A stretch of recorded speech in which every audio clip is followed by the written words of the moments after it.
y el gobierno de Estados Unidos lo sabe, porque se lo hemos dicho a muchos de sus voceros, que si quieren conversar seriamente de un acuerdo de combate contra el narcotráfico, estamos listos.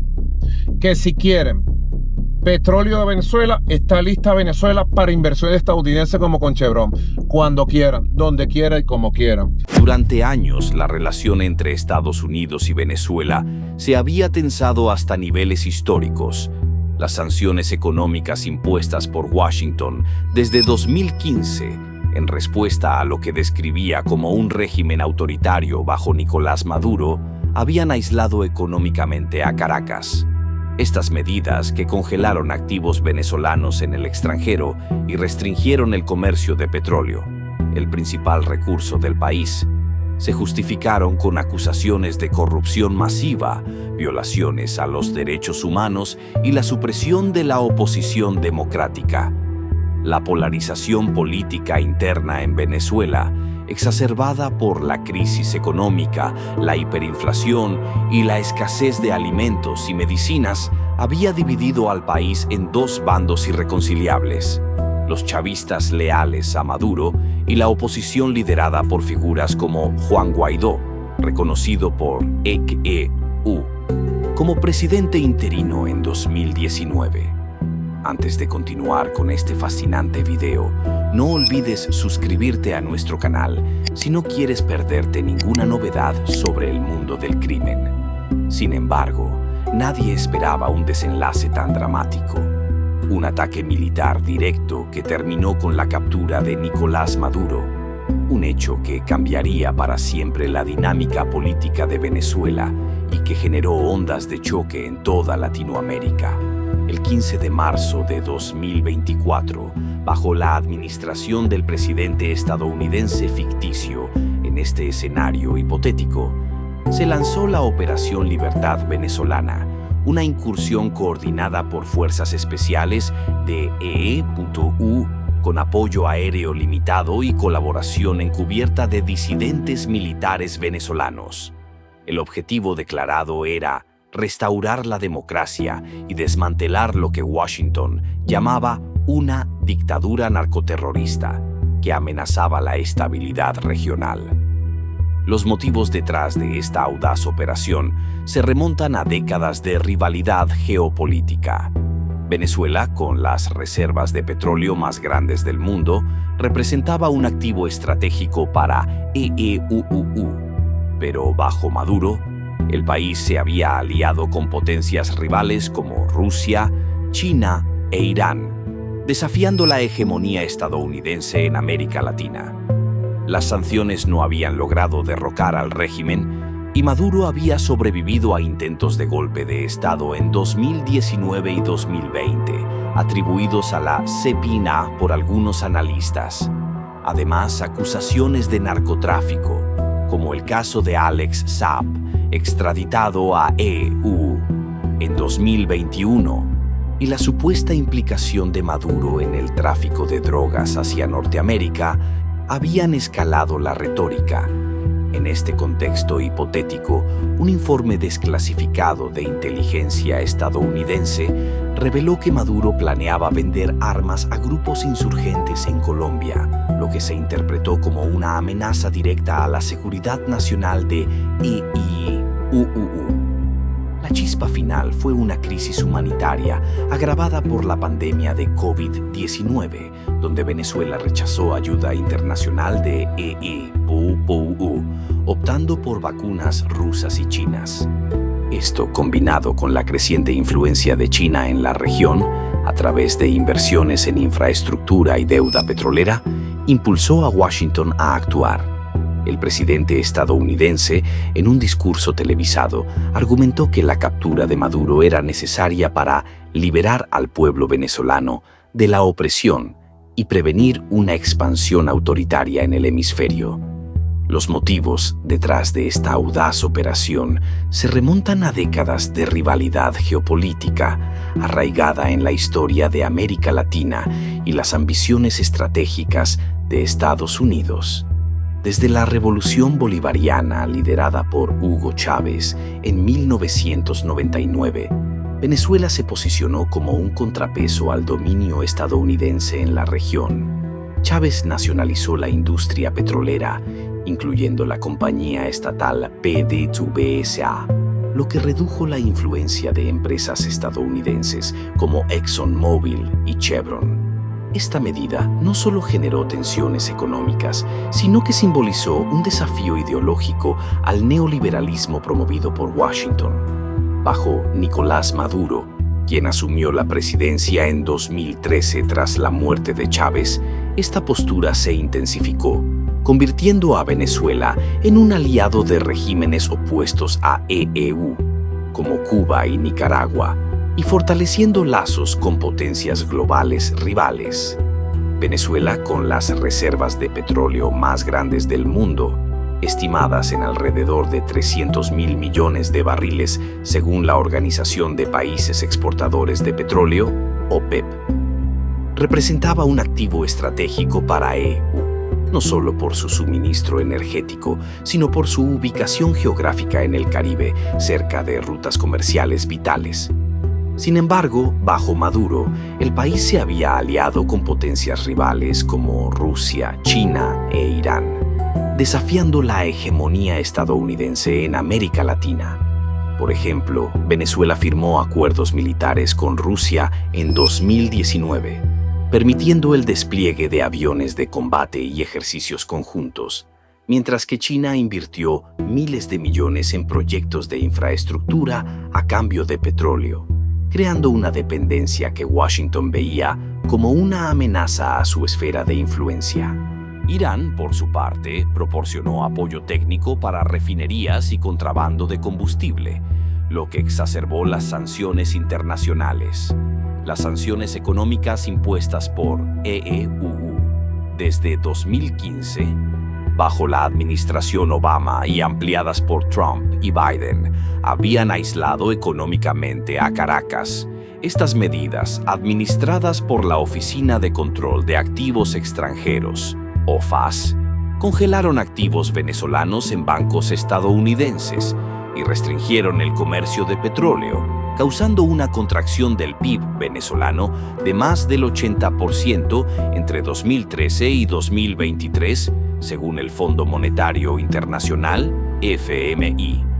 A pesar de esto, las sanciones no habían logrado derrocar al régimen, y Maduro había sobrevivido a intentos de golpe de Estado en 2019 y 2020, atribuidos a la CEPRI-NUA por algunos analistas independientes como Eva Gollinger, autora de libros sobre intervencionismo estadounidense. El golpe de 2019, liderado por Juan Guaidó con apoyo de EEU, involucró drones armados y un levantamiento fallido en Caracas, mientras que en 2020 se reportaron sabotajes a la red eléctrica venezolana, que Maduro acusó de ser obra de agentes extranjeros. Además, acusaciones de narcotráfico habían escalado la retórica entre ambos países. Venezuela se ha convertido en un punto clave para el tráfico de cocaína desde Colombia hacia EEU y Europa, con el Cartel de los Soles, un término acuñado por la DEA para referirse a militares venezolanos involucrados en el narcotráfico, implicando a altos funcionarios. El caso de Alex Saab, extraditado a EE.U. En 2021, un empresario colombiano cercano a Maduro acusado de lavado de dinero y narcotráfico fue usado por Washington como evidencia de corrupción sistémica.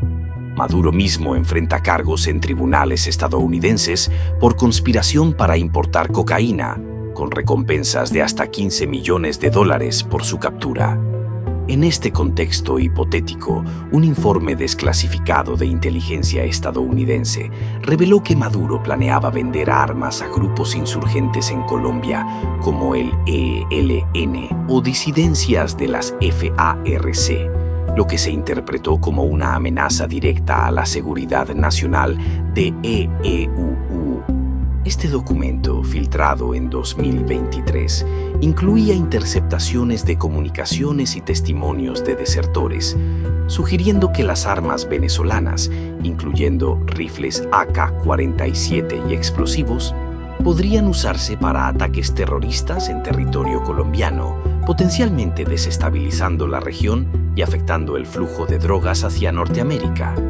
La chispa final fue una crisis humanitaria agravada por la pandemia de COVID-19, donde Venezuela rechazó ayuda internacional de SEULU, optando por vacunas rusas y chinas. Durante la pandemia, Venezuela reportó más de 500.000 casos confirmados y 5.700 muertes para 2023, según la OMS, pero el gobierno de Maduro acusó a las sanciones de impedir el acceso a tratamientos médicos, exacerbando la escasez de oxígeno y medicamentos. En 2020, EUAU ofreció ayuda humanitaria a través de la ONU, pero Caracas la rechazó, prefiriendo dosis de Sputnik V de Rusia y Sinovac de China, lo que Washington interpretó como un acto de desprecio y alineamiento con adversarios. Esto, combinado con la creciente influencia de China en la región, a través de inversiones en infraestructura como carreteras y puertos y deuda petrolera que superaba los $50.000 millones según estimaciones del Banco Mundial, impulsó a Washington a actuar. China había adquirido una participación mayoritaria en Citgo, filial de PDVSA, en EUAU, y financiado proyectos en países vecinos como Ecuador y Perú, lo que amenazaba el dominio económico estadounidense en el hemisferio. El presidente estadounidense, en un discurso televisado ante el Congreso el 10 de marzo de 2024, argumentó que la captura de Maduro era necesaria para liberar al pueblo venezolano de la opresión y prevenir una expansión autoritaria en el hemisferio. En el discurso declaró: Maduro no es solo un tirano, es un agente de potencias extranjeras que socava la democracia y la seguridad de nuestras fronteras. Esta operación no es un acto de agresión, sino de defensa preventiva, inspirada en los principios de libertad que han guiado a América desde su fundación. Este mensaje, transmitido en vivo y respaldado por encuestas que mostraban un 60% de aprobación pública en EUAU, según sondeos hipotéticos, enmarcó la acción como una extensión de la doctrina Monroe, actualizada para enfrentar amenazas modernas como el autoritarismo y la influencia china. En resumen, los motivos combinaban intereses económicos, control del petróleo, de seguridad, combate al narcotráfico y alianzas rivales, y geopolíticos, mantener la hegemonía en América Latina, reflejando una estrategia de largo plazo que culminó en esta intervención directa. La operación se ejecutó con rapidez y precisión milimétrica, reflejando años de planificación meticulosa por parte de agencias estadounidenses como la CIA, el Comando Sur de las Fuerzas Armadas y el Pentágono. Según información filtrada de fuentes confidenciales, incluyendo testimonios de desertores venezolanos y análisis de inteligencia desclasificados en este escenario hipotético, la incursión comenzó a las 4:30 de la mañana del 15 de marzo de 2024, aprovechando la oscuridad y la baja actividad en Caracas. Fuerzas especiales estadounidenses, principalmente del Naval Special Warfare Development Group, DEPGRU, comúnmente conocido como SEAL Team 6, ingresaron en territorio venezolano utilizando una combinación de transporte aéreo no detectado y logística coordinada desde varios puntos estratégicos. Helicópteros MH-60 Black Hawk, modificados para sigilo, equipados con sistemas de supresión de ruido y radar, despegaron desde buques de guerra estadounidenses en el Caribe, como el USS Gerald R. Ford, anclado a 200 millas náuticas de la costa venezolana. Paralelamente, equipos de infiltración terrestre cruzaron fronteras desde Colombia y Guyana, utilizando rutas de contrabando conocidas para evitar radares venezolanos obsoletos. Antes de continuar con este fascinante video, no olvides suscribirte a nuestro canal si no quieres perderte ninguna novedad sobre el mundo del crimen. El objetivo principal era capturar a Nicolás Maduro sin generar un conflicto armado masivo que pudiera afectar a la población civil, minimizando víctimas colaterales y daños a infraestructura urbana. Para lograrlo, se priorizó una estrategia de golpe quirúrgico, inspirada en operaciones históricas como la muerte de Osama Bin Laden en Pakistán en 2011. Unidades de inteligencia avanzada, incluyendo el Grupo de Operaciones Especiales de la NSA, National Security Agency, desplegaron ciberataques previos para interceptar comunicaciones clave del régimen venezolano. Esto incluyó el hackeo de redes celulares y sistemas de radio gubernamentales, utilizando malware personalizado para deshabilitar alertas de seguridad y rastrear movimientos de Maduro en tiempo real. Además, se neutralizaron posibles defensas del régimen mediante sabotajes selectivos. Drones armados con misiles Hellfire destruyeron antenas de radar en las afueras de Caracas, mientras que agentes encubiertos infiltrados en la Guardia Nacional Bolivariana, GNB, desactivaron puestos de control clave, creando corredores seguros para el avance. Todo estaba planeado para evitar enfrentamientos prolongados, con un énfasis en la sorpresa y la superioridad tecnológica. Drones de reconocimiento RQ-4 Global Hawk, operados desde bases en Florida, sobrevolaban la capital a altitudes de 20.000 pies, proporcionando imágenes en vivo de alta resolución, vía satélite y sensores infrarrojos para mapear posiciones enemigas.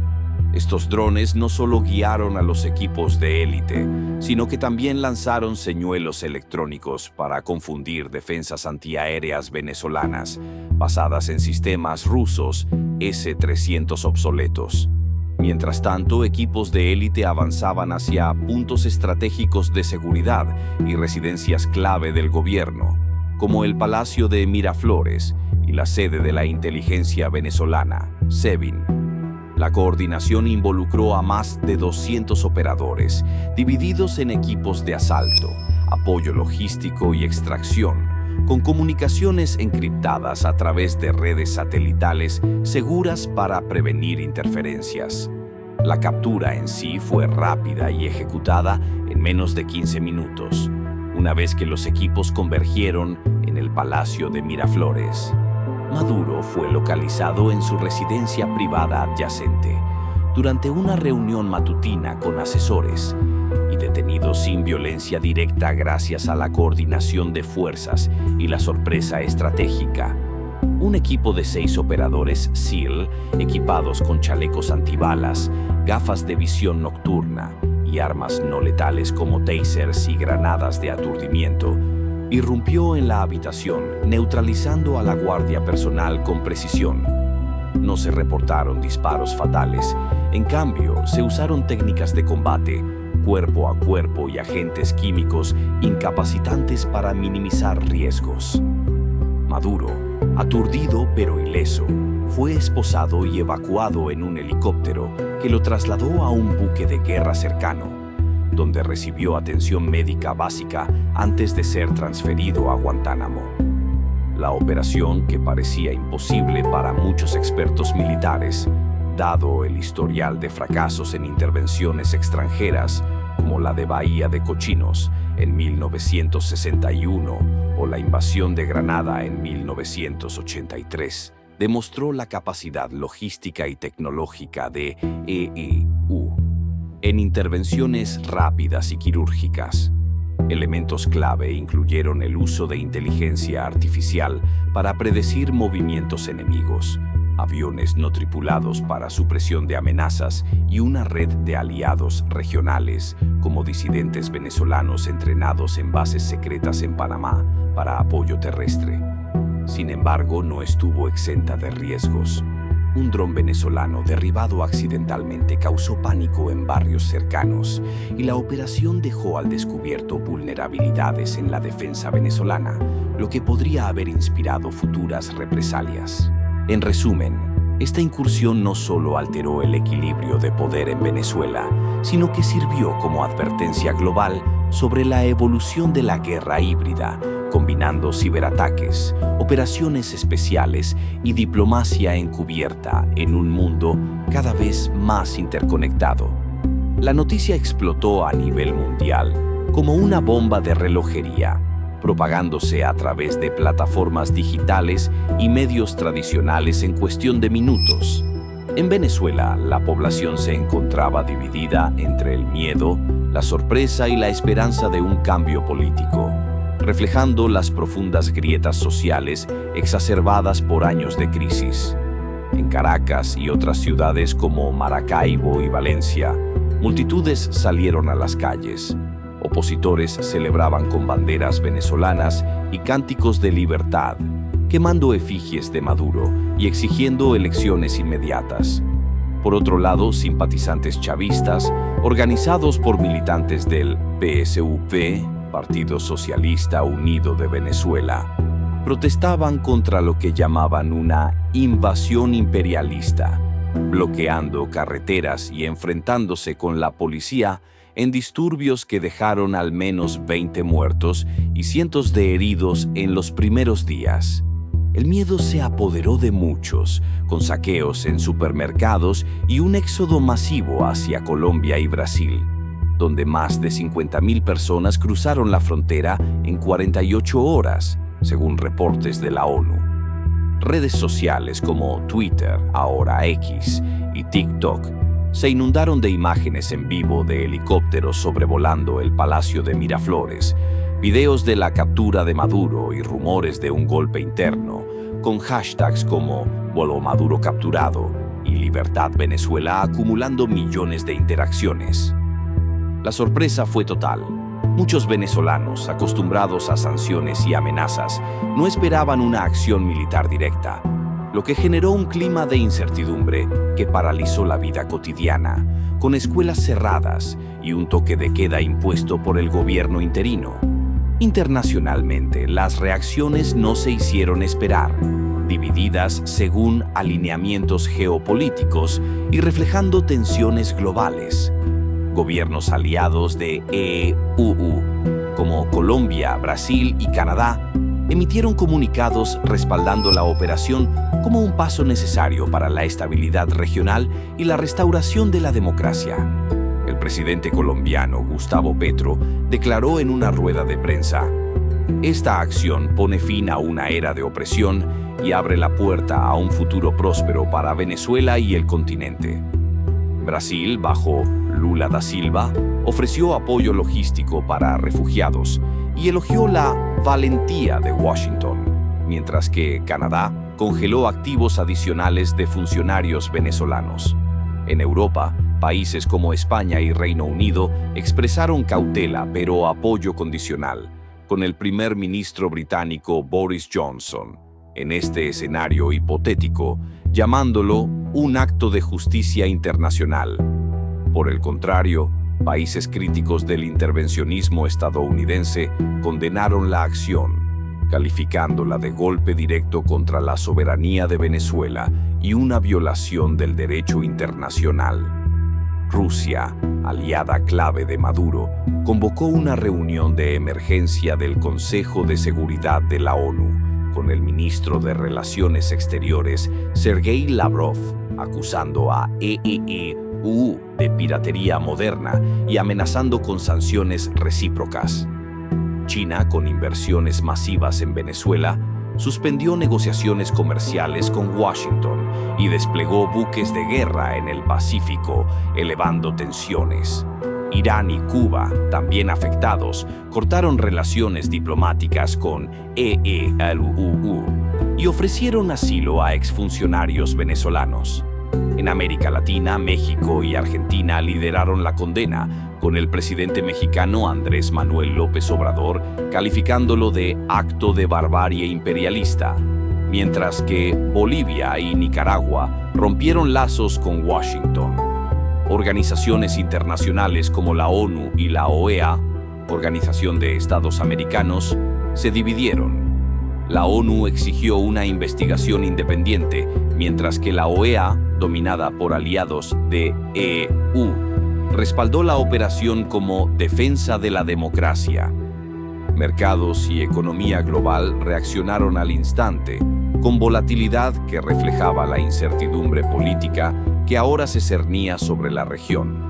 El precio del petróleo Brent subió un 15% en las primeras horas, alcanzando los $95 por barril, debido a temores de interrupciones en el suministro venezolano, que representa el 2% de la producción mundial.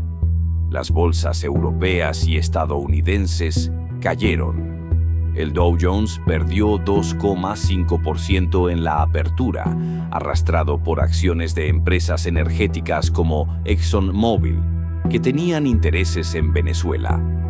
La divisa venezolana, el bolívar, se desplomó un 50% en el mercado negro, exacerbando la hiperinflación ya rampante. En Latinoamérica, monedas como el peso colombiano y el real brasileño se depreciaron, mientras que el dólar se fortaleció globalmente como refugio seguro. Economistas advirtieron de un posible efecto dominó en la región, con impactos en el comercio de commodities y migración, estimando pérdidas iniciales de $10.000 millones en inversiones extranjeras. A largo plazo, analistas predijeron una recuperación si se estabilizaba Venezuela, pero el caos inmediato generó pánico, con bancos centrales interviniendo para estabilizar mercados. Antes de continuar con este fascinante video, no olvides suscribirte a nuestro canal si no quieres perderte ninguna novedad sobre el mundo del crimen. En resumen, las reacciones inmediatas pusieron de manifiesto la polarización global, con EEBU ganando respaldo de aliados occidentales, pero alienando a potencias emergentes, mientras que Venezuela enfrentaba un limbo político que amenazaba con escalar conflictos regionales. Este evento hipotético no solo sacudió a América Latina, sino que recordó al mundo las consecuencias impredecibles de intervenciones militares en una era de interdependencia económica y digital. Más allá del impacto inmediato, la captura de Maduro abrió una serie de interrogantes sobre el futuro del país, generando un período de transición caótico y volátil que redefinió el panorama venezolano y regional. Este evento hipotético no solo desmanteló el régimen chavista, sino que expuso las fragilidades de una sociedad dividida, con repercusiones que se extendieron por meses y años, afectando la estabilidad política, económica y social de Venezuela y sus vecinos. Reorganización política interna. La captura de Maduro dejó un vacío de poder que obligó a líderes opositores y aliados del gobierno a redefinir estrategias rápidamente, en un proceso marcado por alianzas frágiles y conflictos internos. Inmediatamente después de la operación, el vicepresidente Diosdado Cabello asumió el control interino, proclamándose defensor de la soberanía y convocando a una asamblea extraordinaria del PSV, Partido Socialista Unido de Venezuela, para nombrar un sucesor provisional. Sin embargo, esto generó divisiones. Algunos chavistas leales, como el ministro de Petróleo Tarek El Aissami, desertaron y formaron facciones disidentes, acusando a Cabello de traición por no resistir el ataque. Por otro lado, la oposición, liderada por Juan Guaidó, y figuras como Leopoldo López, liberado de prisión domiciliaria durante el caos, formó un Consejo de Transición Nacional, con apoyo internacional, exigiendo elecciones libres supervisadas por la ONU en un plazo de 6 meses. Esta reorganización incluyó negociaciones con militares desertores, como el general Raúl Baduel, quien declaró lealtad a la oposición, pero también enfrentó desafíos. atentados contra líderes opositores y purgas internas en el ejército venezolano, que dejaron al menos 50 oficiales muertos en disputas por el control de bases militares. La estabilidad del poder central estaba en juego, con el riesgo de una guerra civil larvada. Analistas estimaron que sin una mediación internacional, Venezuela podría fragmentarse en enclaves controlados por facciones armadas, similar a lo ocurrido en Siria. Elecciones provisionales en 2025, bajo supervisión de la OEA, llevaron a la victoria de un gobierno de coalición liderado por Guaidó, pero con tensiones persistentes entre moderados y radicales, reflejando la polarización histórica del país, economía y sociedad. La expectativa de cambios políticos generó movimientos significativos en los mercados, mientras la población comenzaba a adaptarse a un nuevo escenario de incertidumbre, exacerbando la crisis humanitaria preexistente. Económicamente, la captura de Maduro provocó una volatilidad inmediata. El bolívar venezolano se depreció un 70% en semanas, impulsando la hiperinflación a niveles de 10.000% anual, según proyecciones del FMI. Los mercados petroleros reaccionaron con optimismo inicial. El precio del crudo venezolano subió un 20% ante promesas de privatización de PDVSA. Pero la inestabilidad política frenó inversiones extranjeras, con empresas como Chevron retirando operaciones temporales. La sociedad venezolana, ya golpeada por escasez de alimentos y medicinas, enfrentó un aumento en la migración. Más de 2 millones de personas huyeron en los primeros 6 meses, sobrecargando refugios en Colombia y Perú, donde la ONU reportó crisis de salud pública. Protestas sociales se multiplicaron, con manifestaciones diarias en Caracas exigiendo justicia para víctimas de represión chavista, pero también contra la ocupación estadounidense, lo que resultó en choques violentos entre grupos opositores y remanentes del régimen. La incertidumbre generó un efecto psicológico en la población, con un aumento del 30% en casos de depresión y ansiedad, según estudios de organizaciones como Human Rights Watch. A largo plazo, la transición prometió reformas como la liberalización del mercado y la distribución de ayuda internacional, pero la corrupción endémica y la dependencia de remesas, que representan el 50% del PIB, complicaron la recuperación, dejando a Venezuela en un limbo económico que podría tardar décadas en resolverse. Diplomacia internacional.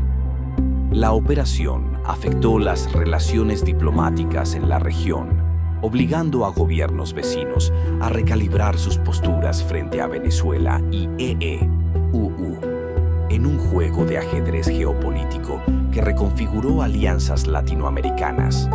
Países como Colombia y Brasil, aliados tradicionales de Washington, fortalecieron lazos con el nuevo gobierno venezolano, firmando acuerdos de cooperación militar y económica, incluyendo el envío de tropas para estabilizar fronteras y combatir el narcotráfico. Colombia, bajo Petro, ofreció asilo a disidentes chavistas y negoció el regreso de refugiados, pero enfrentó críticas internas por alinearse con EEUU, lo que debilitó su posición en la Comunidad de Estados Latinoamericanos y Caribeños, CELAC. Brasil, por su parte, invirtió en infraestructura venezolana, viendo una oportunidad para expandir su influencia en la Amazonía. En contraste, México y Argentina adoptaron posturas más críticas, condenando la intervención como una violación de la soberanía y suspendiendo cumbres regionales con EEUU. México, liderado por López Obrador, propuso una zona de paz en el Caribe, invitando a mediadores como la ONU, mientras que Argentina, bajo Alberto Fernández, impuso sanciones simbólicas a empresas estadounidenses. A nivel global, la operación tensó relaciones con Rusia y China, que retiraron embajadores de Washington y aumentaron su presencia militar en la región, con ejercicios navales conjuntos en el Atlántico. La ONU, dividida, creó una comisión de investigación que confirmó violaciones al derecho internacional, pero no logró sanciones unánimes. En resumen, esta recalibración diplomática no solo aisló parcialmente a EU en América Latina, sino que impulsó movimientos antiimperialistas como la Alianza Bolivariana para los Pueblos de Nuestra América, ALBA, que se reactivó con nuevos miembros, recordando que intervenciones como esta pueden tener costos diplomáticos duraderos en un mundo multipolar. En conjunto, estas consecuencias políticas y sociales transformaron Venezuela en un laboratorio de cambio forzado, con lecciones para la región sobre los riesgos de la inestabilidad y la importancia de la cohesión interna.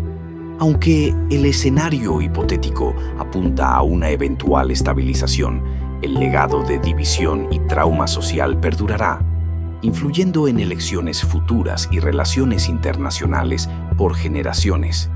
Y ahí lo tienes, amigos. En este escenario hipotético, la captura de Maduro por parte de EEUU no solo sacudió a Venezuela, sino que redefinió el equilibrio de poder en América Latina y el mundo entero. ¿Fue un acto de justicia o una invasión imperialista? ¿Qué opinas tú sobre las consecuencias geopolíticas de intervenciones como esta? Déjame tu comentario abajo. Quiero escuchar tus teorías. Si este video te dejó pensando y apasionado por la historia, la política y los qué pasaría si, no olvides darle like si te gustó. Suscríbete para no perderte el próximo análisis sobre eventos globales que podrían cambiarlo todo y comparte con tus amigos para que discutamos juntos.